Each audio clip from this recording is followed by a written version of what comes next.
किसी व्यक्ति को हाथ धोने हैं,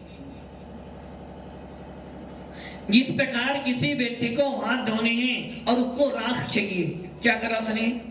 रत्नों को चूर्ण कर कर उसने अपने हाथ धो लिए।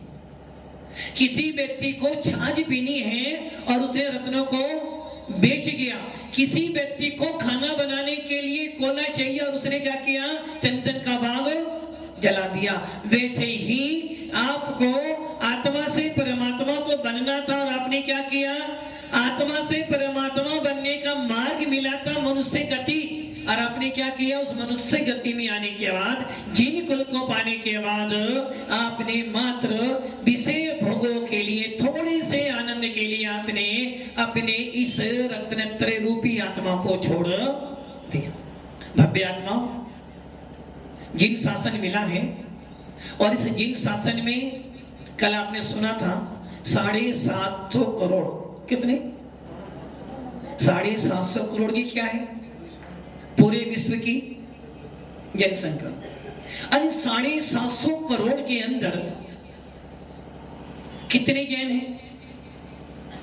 उन जैनों में से कितने ऐसे जैन हैं जो वीतराग शासन पर श्रद्धा रखते हैं? और उसमें से भी जो वीतराग शासन पे श्रद्धा रखते हैं, अपने नाम के पीछे या अपने नाम के आगे दिगंबर लिखते हैं, दिगंबर को मानते हैं, उनमें से ऐसे कितने लोग हैं जो सच्चे देव सद्गुरु के प्रति पूर्ण रूप से समर्पित हैं? और उसमें से भी ऐसे कितने भव्य जीव हैं जो प्रतिदिन अपने सच कर्मों को करते हैं? और उन सत्कर्मों को करने के साथ साथ कितने ऐसे जीव हैं जो ये भावना भाते हो, मुनि सकल बती बड़े भागी, भव्य भोगन ते वैरागी, वैरागे उपावन माही, चिंतई अनुपेक्षा भाई। उसमें से कितने जीव हैं जो अपनी आत्मा के बारे में सोचते हैं? उसमें से कितने जीव हैं जो मोक्ष मार्ग पे बढ़ने का पुरुषार्थ करते हैं? और उसमें से ऐसे कितने जीव हैं जो ये भावना पाते हो कि चलो अब तो अपनी आत्मा का, चलो अब तो अपनी आत्मा का कल्याण कर ले, ना जाने पुनः ये मनुष्य पर्याय मिले या ना मिले, और मनुष्य पर्याय मिल भी जाए, जैन कुल मिले या ना मिले, और जैन कुल मिल भी जाए, मेरी बुद्धि धर्म में हो जाए जरूरी नहीं है, और मेरी बुद्धि धर्म में लग भी रही है, मेरा मन धर्म में लगता भी है, दान पुण्य करने की इच्छा भी होती है, किंतु मेरे पास मन तो हमारा भी करता है कि हम बहुत दान करें, अकेले अकेले प्रतिमा बना दें, अकेले अकेले चातुर्मास करें, किंतु सुमित भैया,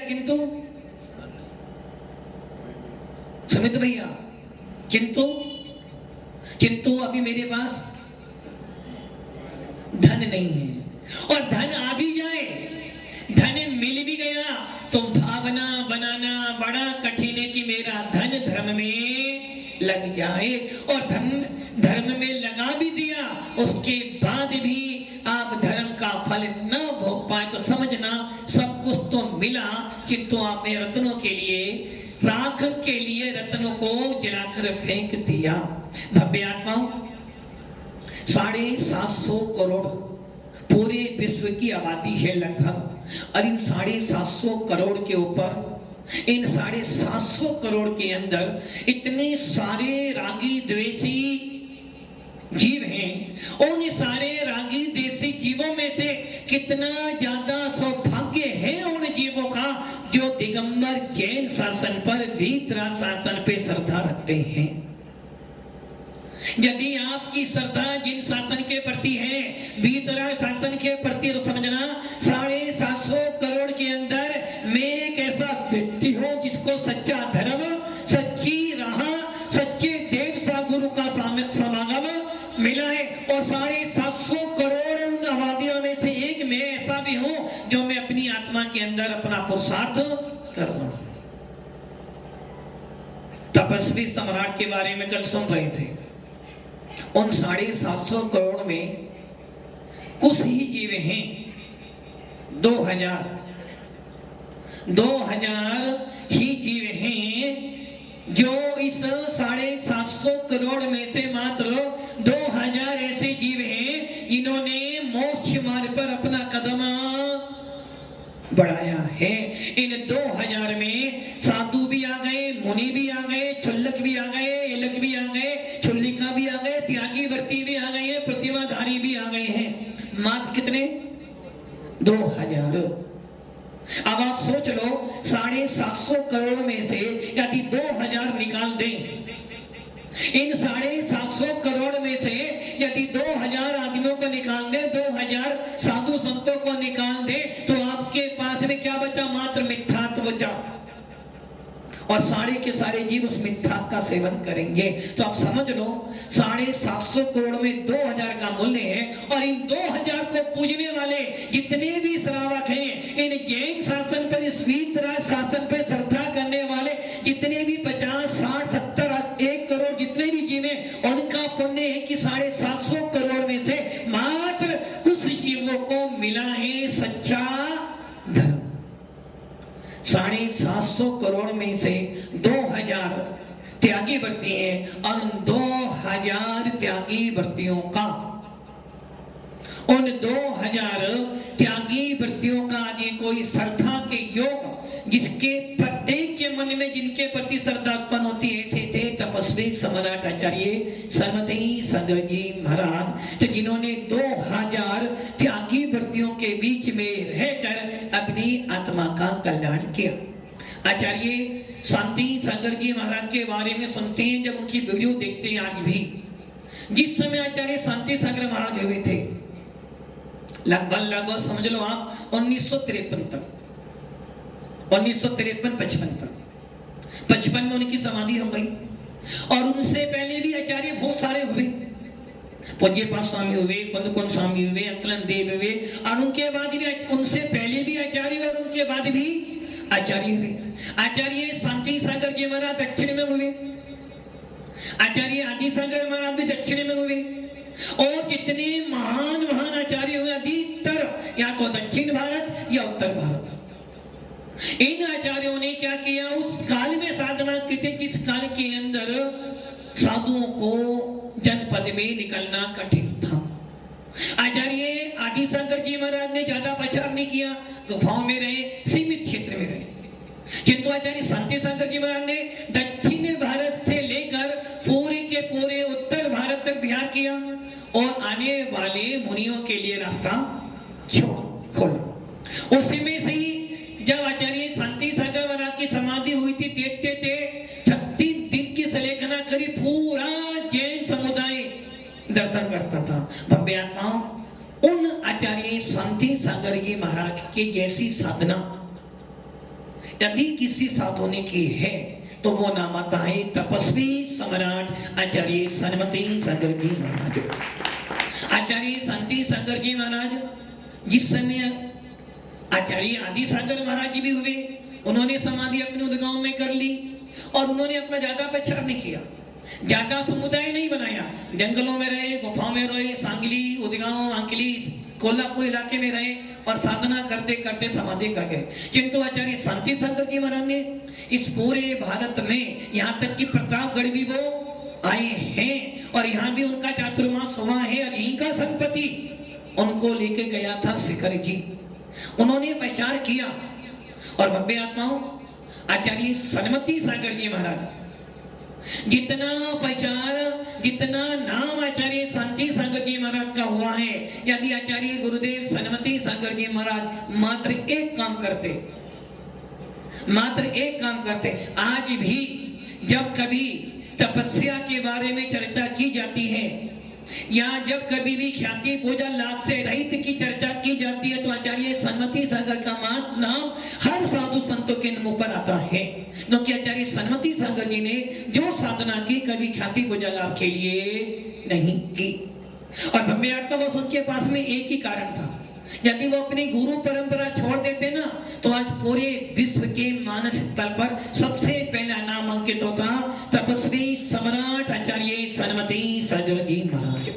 भव्य आत्मा, साधु संत कसाई तोड़ के चलते हैं, साधु संत आत्मा के कल्याण के लिए साधना करते हैं, क्योंकि उन्हें पता है कि भेद विज्ञान का मतलब है कसाईयों की मंदता, सम्यक दर्शन का अर्थ है आत्मा का कल्याण करना।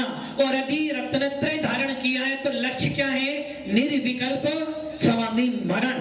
और जो साधु रत्नत्रय धारण कर निर्विकल्प समाधि मरण करता है, जो साधु रत्नत्रय धारण करता हुआ आत्मा को समझता हुआ आत्मा में रुचि करता हुआ बुद्धि पूर्वक, यदि बुद्धि पूर्वक त्याग करता है, बुद्धि पूर्वक राग देश को छोड़ता है या बुद्धि पूर्वक आत्मा की साधना करता है तो निश्चित रूप से वो अधिक से अधिक 7-8 भव में निश्चित रूप से सिद्धत्व की प्राप्ति करेगा।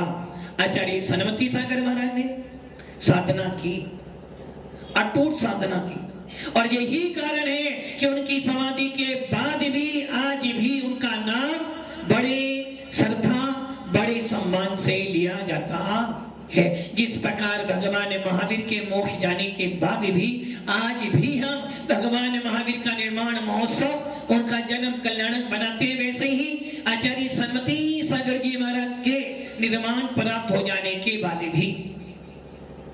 अब आप सोचे रहोगे निर्माण क्यों कह रहे हैं? क्योंकि महाराष्ट्र में निर्माण बोला जाता है। जब कभी भी समाधि होती है तो महाराष्ट्र के लोग निर्माण, साधु का निर्माण झाला, अर्थात निर्माण मतलब जब भी मरण करोगे, समाधि मरण करोगे तो फल क्या मिलेगा? निर्माण। ऐसे आचार्य सन्मति सागर जी ने जन्म लिया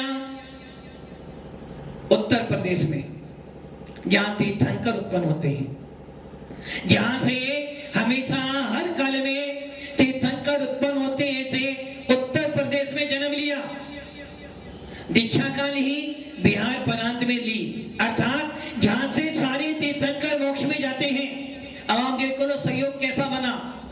जन्म काल लिया उत्तर प्रदेश में, जहां पे सारे तीर्थंकर उत्पन्न होते हैं, और अनादि काल से लेकर अनंत काल तक जब जब भी कोई तीर्थंकर उत्पन्न होगा उत्तर प्रदेश में ही होगा। और जब भी कोई तीर्थंकर मोक्ष जाएगा तो सम्मेद शिखर से ही मोक्ष में जाएगा। और आचार्य सन्मति सागर जी महाराज ने जन्म उत्तर प्रदेश में लिया और दीक्षा, निर्माण दीक्षा, आचार्य कुंद स्वामी ने अपने शास्त्रों में इस निर्गंध दीक्षा को निर्माण दीक्षा दी है। निर्माण दीक्षा अर्थात जो संयम, जो रूप, जो भेष आपको निर्माण की प्राप्ति कराता उसे कहते हैं निर्माण दीक्षा। और आचार्य सन्मति सागर जी ने बिहार प्रांत अथवा झारखंड प्रांत जहां समय से करे वहां पर दीक्षा ली। कौन सी दीक्षा ली? निर्माण दीक्षा, अर्थात निर्गंत भेष धारण किया, जिस भेष को धारण करने के बाद तीर्थंकर मोक्ष को प्राप्त करते हैं।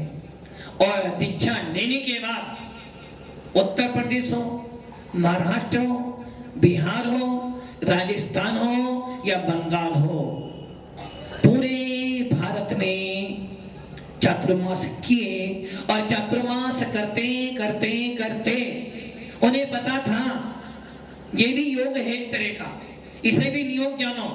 कहा तो जीवन भर राजस्थान उनका गढ़ रहा, किंतु आप सोच लो अंतिम समय में लगभग 4 साल 2007, 2008, 2009 और 2010, ये 4 साल कहां बीते उनके? महाराष्ट्र में। जबकि इससे पहले सारा जीवन राजस्थान में बीता। 2004 बल्कि 2005 में महाराष्ट्र पहुंचे, बंबई चातुर्मास किया।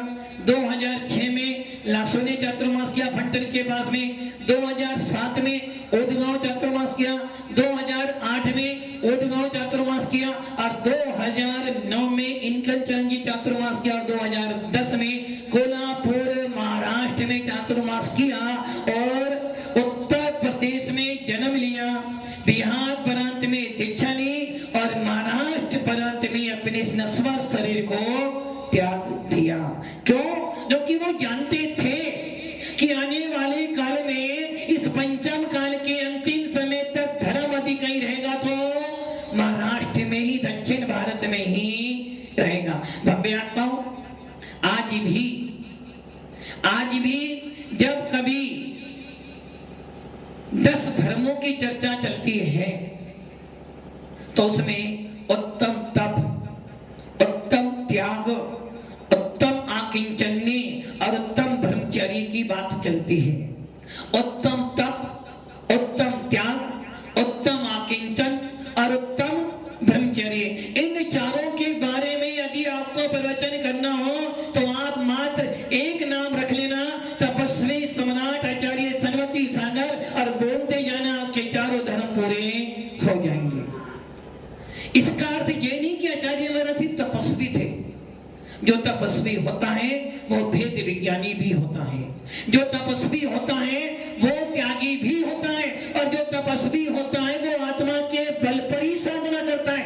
कसाईयों के बल पर, ख्याति पूजा के बल पर, नाम के लिए तपस्या एक दिन हो सकती है, 2 दिन हो सकती, जीवन भर नहीं हो सकती है। इसका मतलब क्या हो गया?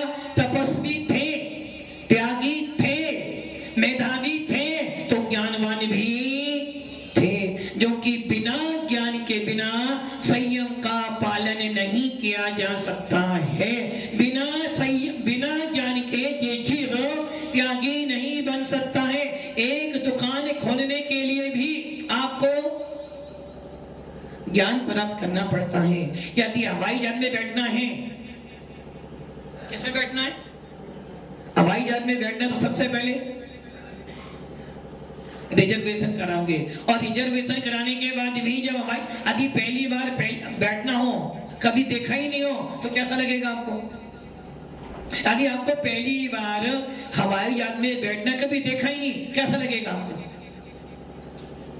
और जो बार बार बैठता है उसके लिए तो वो तो जाएगा, सीधा सीधे बैठेगा, बेल्ट लगाएगा, बैठ जाएगा, और आप जैसे ही हवाई जहाज हिलेगा तो आपको, और यदि वो ऊपर उड़ेगा जब, और यदि आप पहली बार बैठे और आपका हार्ट कमजोर होगा तो क्या हो जाएगा? ऊपर के ऊपर ही होता है ना। वैसे ही भव्य आत्माओं, ये समझ लेना, जो व्यक्ति संयम के मार्ग पर आया है, जितने अपनी ख्याति पूजा लाभ की चिंता नहीं की है, जो आत्मा को आत्मा में लगाने के लिए पैदा हुआ है, जिसने जन्म से लेकर अंतिम समय तक जिन शासन की भावना भाई है, ऐसा वो जीव भेद विज्ञान के साथ में अपने ज्ञान के बल पे साधना करता है। इसलिए तपस्वी सम्राट तपस्वी थे, त्यागी थे, भेद विज्ञानी थे, और सम्यक ज्ञान के पुंज भी थे। इसलिए भव्य आत्माओं, उस तपस्वी सम्राट का आज भी हम लोग स्मरण करते हैं, और ये निश्चित है, श्रद्धा आपकी है, काम आपको करना है। आचार्य सनमती सागर आपके बीच में नहीं है, उनकी पर्याय आपके पास में नहीं है, और उस पर्याय को, जिस पर्याय में वो भी हैं, उस पर्याय से आपका कोई प्रयोजन नहीं। आचार्य सनमती सागर जिस पर्याय में थे उससे हमारा प्रयोजन है। सतीश जी, आचार्य सनमती सागर महाराज जिस पर्याय में थे, जिस पर्याय में प्रतापगढ़ में आए थे, उस पर्याय से आपका प्रयोजन है, किंतु जिस पर्याय में आचार्य सनमती सागर जी महाराज है, उस पर्याय से आपका कोई प्रयोजन है क्या?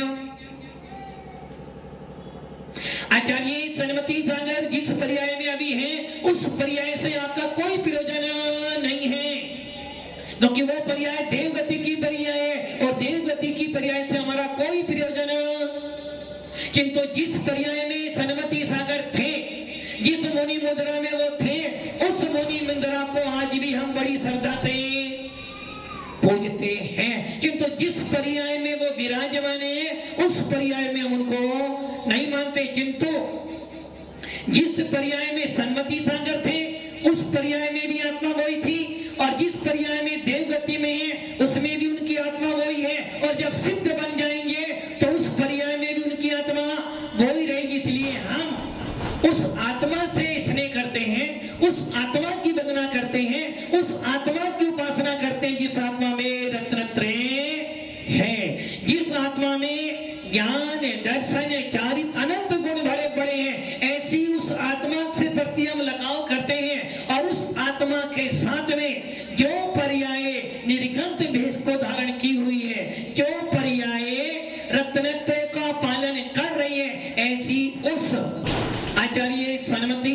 की पर्याय का हम आज भी स्मरण करते हैं, वंदना करते हैं और अपनी आत्मा का पुरुषार्थ करके उन जैसे मार्ग पर चलने का पुरुषार्थ करते हैं। भव्य आत्माओं, तपस्वी सम्राट ऐसे ही नहीं बना जाता है। तपस्वी बनने के लिए, साधना करने के लिए, भेद विज्ञान प्राप्त करने के लिए सबसे पहले अपनी आत्मा को समझाना पड़ता है। यदि आपको एक दिन का एक आसन करना है, सतीश जी क्या करोगे? 5-7 दिन पहले से ही 5-7 दिन पहले से ही ज्यादा खाना शुरू कर दोगे। यदि एक आसन करना है तो 5-7 दिन पहले से ही विचार बनाते हो और एक आसन हो जाने के बाद 5-7 दिन तक उसको कवर करने में, यदि दुकान खोलनी है तो 2 महीने 3 महीने पहले से, 2-3 महीने 2-3 साल पहले से तैयारी करते हो। दीपावली का सीजन आना हो तो साल भर पहले तैयारी करते हो। वैसे ही जिसको मोक्ष मार्ग की साधना करनी है, जिसको मोक्ष मार्ग पे लगना है, उसकी साधना 1 दिन 2 दिन 3 दिन के नहीं, सालों भवों अनंत भव बीत जाते हैं, जब जाकर वो साधना का मानस बना पाता है। ऐसे ही तपस्वी सम्राट ने भी अपनी साधना करने का मानस बनाया और साधना करने का मानस एक भव नहीं, ना जाने कितने भवों का पुरुषार्थ किया होगा। सुनते हैं, शास्त्रों में पढ़ते भी हैं, एक तीर्थंकर प्रकृति का भंग करने के लिए वो तीर्थंकर को भी कई भव लग जाते हैं। एक तीर्थंकर को यदि तीर्थंकर प्रकृति बांधनी है तो कम से कम उसको पहले मुनि बनना पड़ता है, भावना भाता है, उसके बाद देव गति में जाता है, उसके बाद कर्म में मनुष्य बनता है, फिर पुरुषार्थ करके मोक्ष जाता है। जब तीर्थंकरों को इतना पुरुषार्थ करना पड़ा, किस बल पर? ज्ञान के बल पर, आत्मा के ज्ञान पर, भेद विज्ञान के बल पर। उसी प्रकार एक तपस्वी सम्राट जिसने कभी कोई उपवास ना किया हो, जिसने घर में कभी साधु संतों की ज्यादा संगति ना की हो, किंतु जिन संस्कारों को पाया था, जैन कुल को पाया था, और भव्य आत्माओं धन्य है वो एटा की भूमि। जन्म फकोतों गांव में लिया जो 12 किलोमीटर दूर था, किंतु आचार्य सनमती सागर का जितना भी लेखा जोखा बनता है, अर्थात निवासी और प्रवासी होते ना। आप कहां के निवासी हो? प्रतापगढ़ के। प्रवासी बम्बई। तो पर निवासी के निवास लेने के लिए मेहनत करनी नहीं पड़ती है, किंतु प्रवासी बनने के लिए बड़ी मेहनत। यदि कोई इंडिया का व्यक्ति विदेश में जाए, प्रवासी कहां का है? विदेश का। निवासी कहां का है? इंडिया का। इंडिया में उसका घर बना हुआ है, इंडिया में उसके माता पिता है, इंडिया में उसके परिवार है, इसलिए वो परिवार के बीच में बहुत आराम से रह सकता है। किंतु जब वो विदेश में जाता है, आज उसे वहां रहना पड़ता, तो उसे नया घर, नया मकान, नए परिवार को जन्म देना पड़ता, और उस जन्म देने के लिए उसको 10-12 साल बीत जाते हैं। और उसके बाद भी जब वो प्रवासी होकर वापिस आता है तो सारा का सारा सामान वहीं छोड़ना। किंतु निवासी बनने के बाद तो भव्य आत्माओं वैसे ही आचार्य सनमती सागर जी ने भी क्या किया? फगोतु जन्म तो लिया, किंतु एटा में अपना प्रवास कर कर पढ़ाई से लेकर वैराग्य तक, पहली से लेकर मोक्ष की यात्रा तक, संसार से लेकर समाधि तक की जितना भी उनका पुरुषार्थ रहा, वैराग्य पर आए, वो सारा सेरे, सारा उत्थान, सारा सौभाग्य मिलता है उस एटा की धरा को, जिस एटा की धरा में सन्मति सागर जैसे उस जीव ने अपने पैरों को रखा, चरणों को रोका, साधना के मार्ग पे बढ़े, और आज उस एटा से ना जाने कितने सारे दीपक जलते हुए उस मोक्ष मार्ग को प्रकाशित कर रहे हैं। ऐसे थे तपस्वी सम्राट आचार्य सन्मति सागर जी महाराज। भव्य आत्माओं, ऐसे तपस्वी सम्राट का युग समाप्त हो गया, और इस पंचम काल में अब आगे आने वाले काल में ऐसा संत होना अति अति अति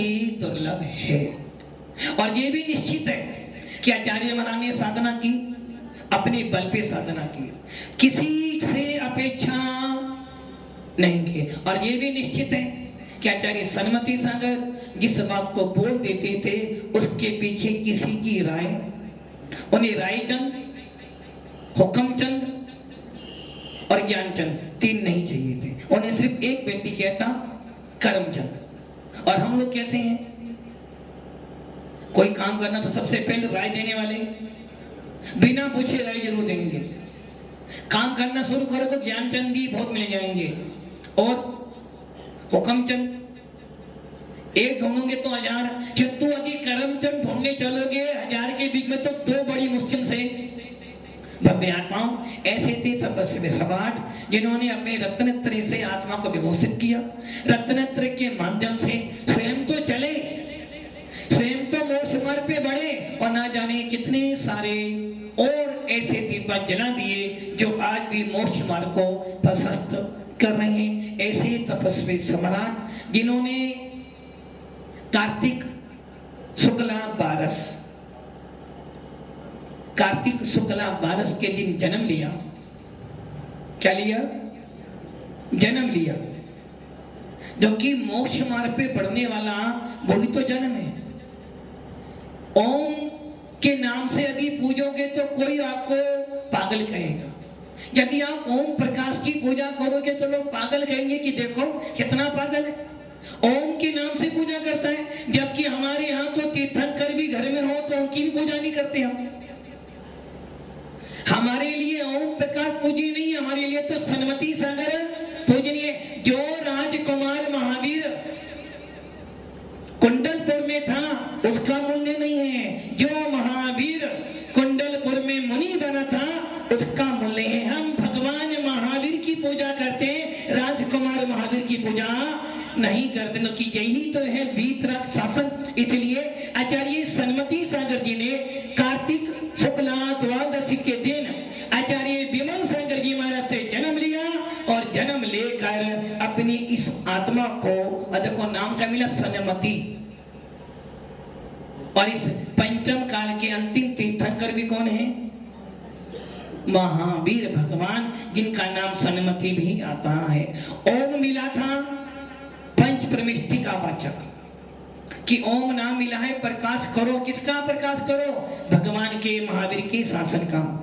और जब मुनि बने तो नाम भी सन्मति मिल गया। तो भव्य आत्मा ऐसे थे तपस्वी सम्राट आचार्य सन्मति सागर जिन्होंने अपनी आत्मा का उत्थान किया और हम जैसे जीवों ने भी अपनी आत्मा का कल्याण के मार्ग पे बढ़े हैं। तो हम सब भी ऐसे तपस्वी सम्राट इस पंचम काल के जैनियों के दिगंबर जैन आमनाओं के सबसे बड़े महाराज 750 करोड़ में ऐसा एक तपस्वी हुआ और उस एक तपस्वी में पूरे जैन शासन के सबसे बड़े, सबसे ज्येष्ठ और सबसे श्रेष्ठ ऐसे सन्मति सागर जी महाराज के प्रति हम सब अपनी श्रद्धा व्यक्त करते हैं और भावना मानते हैं कि हे आत्मन, हमें भी यही मार्ग अपनाना है और हमें भी इसी मार्ग पे चलते हुए एक दिन अपनी आत्मा का कल्याण करना है। ओम नमः सिद्धेभ्यो। बोलिए परम पूज्य आचार्य